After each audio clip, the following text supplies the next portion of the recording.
안녕하세요. 코로나19 바이러스가 일반의 예상과는 달리 기온이 크게 상승했음에도 불구하고 전혀 그 기세가 꺾이지 않고 있습니다. 백신 개발도 쉽지 않은 데다가 개발한다고 하더라도 계속해서 변종 바이러스가 출현할 것이기 때문에 사실상 거의 큰 도움이 되지 않는다, 이렇게 봐야 할 것 같습니다. 게다가 항체가 생긴 경우에도 절반 가까이는 재양성이 된다는 것입니다. 앞으로 코로나 바이러스는 일반 감기처럼 우리의 삶의 일상이 될 것 같습니다. 아니, 일반 감기는 대부분 겨울에 추울 때 발생되는데요. 코로나19 바이러스는 계절을 가리지 않고 우리를 위협하는 질병이 되어버린 것이죠. 자, 우리가 의학 지식이 크게 부족하기 때문에 방역 당국이나 병원에 의존할 수밖에 없는 실정입니다. 그렇지만 바이러스에 대한 바른 지식을 갖고 있다면 때로 응급 상황이 발생했을 때 나름의 대처를 해서 위험을 면할 수가 있을 것입니다. 질병에 대해서 바르게 알지 못하면 거꾸로 처방하는 경우가 있기 때문에 바로 알 필요가 있다, 이렇게 보고 있습니다. 특히 기저질환이 있는 경우에는 섬세한 판단이 필요하다, 이렇게 보는 것이죠. 자, 바이러스는 환자의 건강 상태, 즉 기저질환에 따라서 그 영향이 매우 크게 달라집니다. 만성 폐질환, 고혈압, 당뇨, 만성 콩팥질환, 신장질환, 암, 고지혈증 환자가 가장 위험합니다. 물론 흡연자도 대단히 위험한 위험군에 속하죠.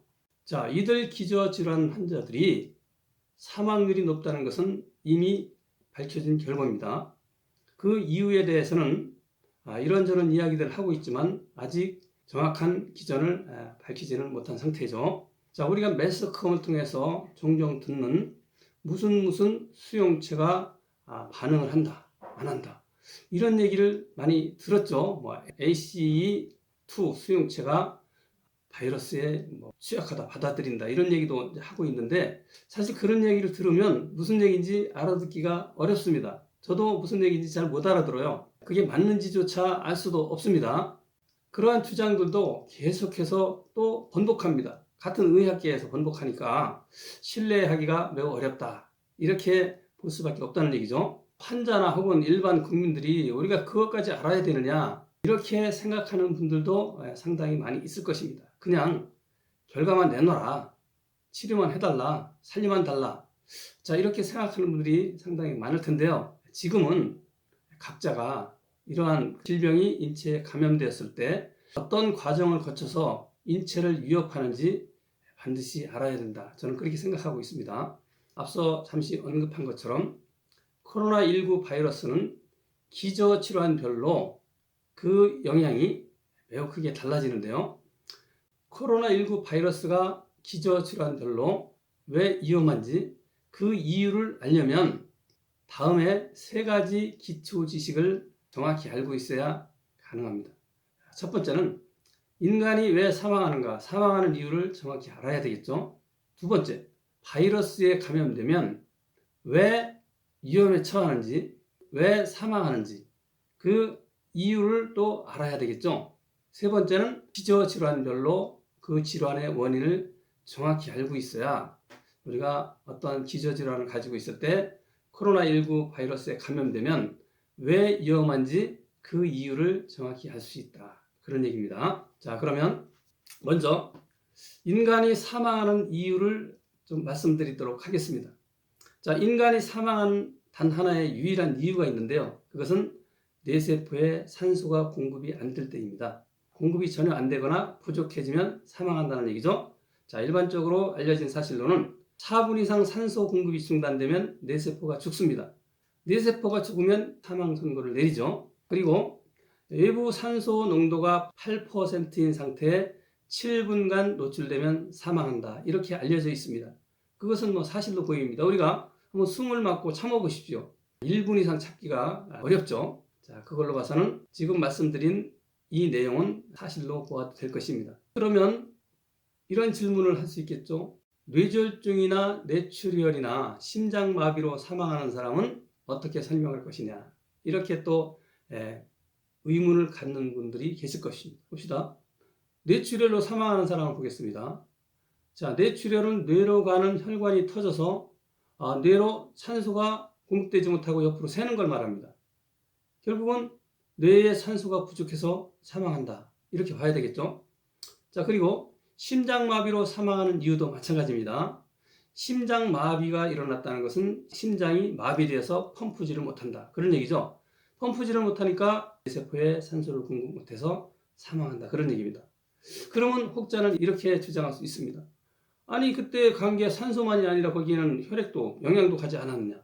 영양도 사망에 영향을 미치는 거 아니냐. 이렇게 주장하는 분들 계시겠지만 한번 숨을 막아보십시오. 숨을 막아도 맥박은 열심히 뛰고 있습니다. 맥박이 뛰고 있다는 것은 혈액이 공급되고 있다는 것인데요. 혈액이 공급된다는 것은 영양은 공급되고 있다는 얘기죠. 그럼에도 불구하고 숨을 막으니까, 숨을 쉬지 않으니까 산소가 공급이 안 돼서 사망하는 것이다. 그런 얘기입니다. 자, 이해가 되시죠? 두 번째, 그렇다면 바이러스에 감염되면 왜 위험한지 그 이유를 말씀드리도록 하겠습니다. 자, 바이러스는 주로 호흡기를 통해서 인체에 감염됩니다. 그래서 가장 먼저 영향을 받는 장기가 폐죠. 그래서 바이러스에 감염되면 폐 기능이 떨어집니다. 자, 폐가 하는 일이 무엇입니까? 폐는 외부로부터 산소를 흡입하고 한 산소를 심장을 통해서 각 장기에 보내는데요. 일단 폐가 충분한 산소를 흡입하지 못하면 혈액에는 산소 농도가 떨어집니다. 혈액의 산소 농도가 떨어지면 혈액의 흐름이 아주 크게 둔화됩니다. 그러면 혈류에 장애가 생기니까 각 장기에는 산소가 부족해집니다. 우리 몸에서 산소를 가장 많이 사용하는 기관이 뇌인데요. 뇌에 산소가 부족하면 앞서 언급한 것처럼 사망할 수가 있습니다. 그래서 뇌에 산소가 일정량 이상 부족하면 뇌는 고통을 호소하죠. 위험 신호를 보낸다는 것입니다. 이것이 두통입니다. 자, 그 상태가 더 지나면 사망에 이른다. 그런 얘기가 되는데요.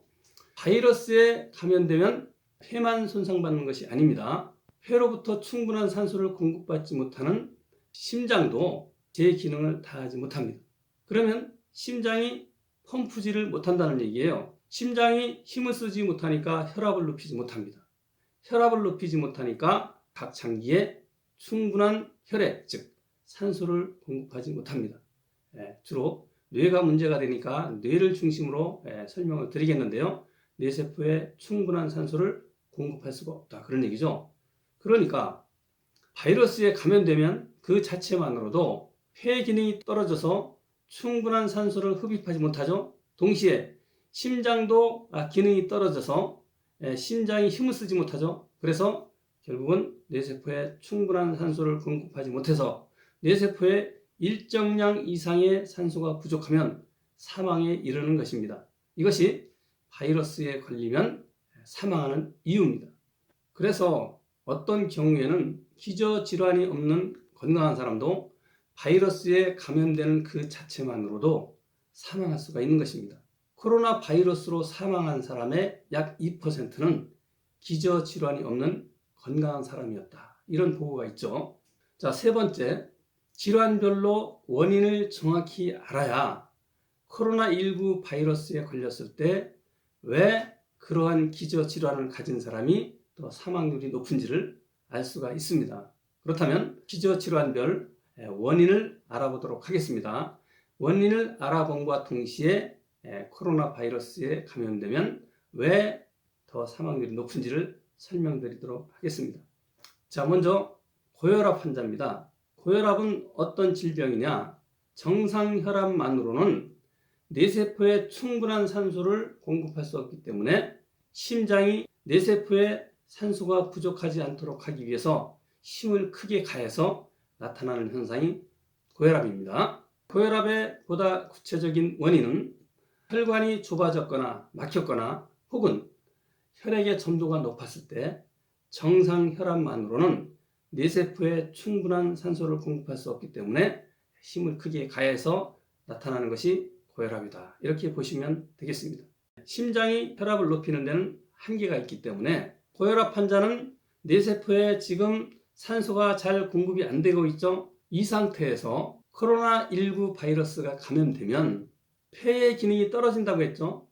거기에다가 심장의 힘도 약해진다고 그랬죠.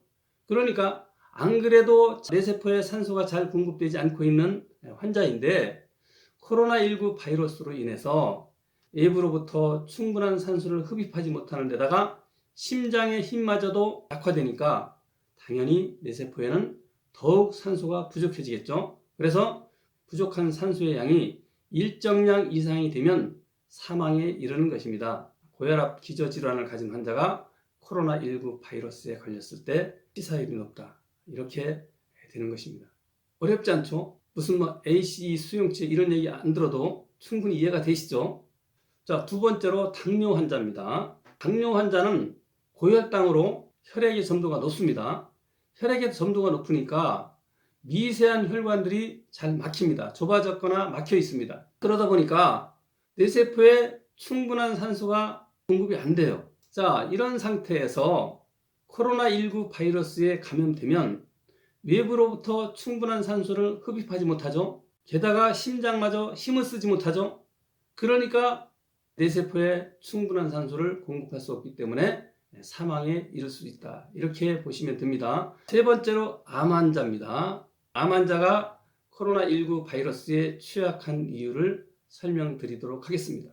암은 만성적인 산소 부족으로 생긴다라는 사실을 제가 수차례 말씀을 드렸습니다. 무슨 얘기냐? 지금 암 환자는 몸속에 산소가 부족해져 있습니다. 어떤 분은 암이 발생한 그 해당 부위에만 부분적으로 산소가 부족한 분도 계시지만 암이 좀 진행된 경우에는 전신적으로 산소가 부족한 상태에 놓여 있다. 이렇게 보시면 되겠습니다. 자, 그렇다는 것은 뇌세포에도 지금 상대적으로 산소가 부족해져 있다. 잘 공급되지 않는다. 자, 그런 얘기죠. 그 상태에서 코로나19 바이러스로 인해서 외부에서 충분한 산소를 흡입하지 못하죠. 여기에다가 심장마저 힘을 쓰지 못하니까 뇌세포에는 산소가 더욱 부족해져서 사망에 이를 수 있다. 그런 얘기입니다. 네 번째로 만성적인 콩팥 질환 환자입니다. 신장 기능이 떨어지면 우리 몸속에서 대사 과정에서 발생한 노폐물을 몸 밖으로 충분히 배출하지 못합니다.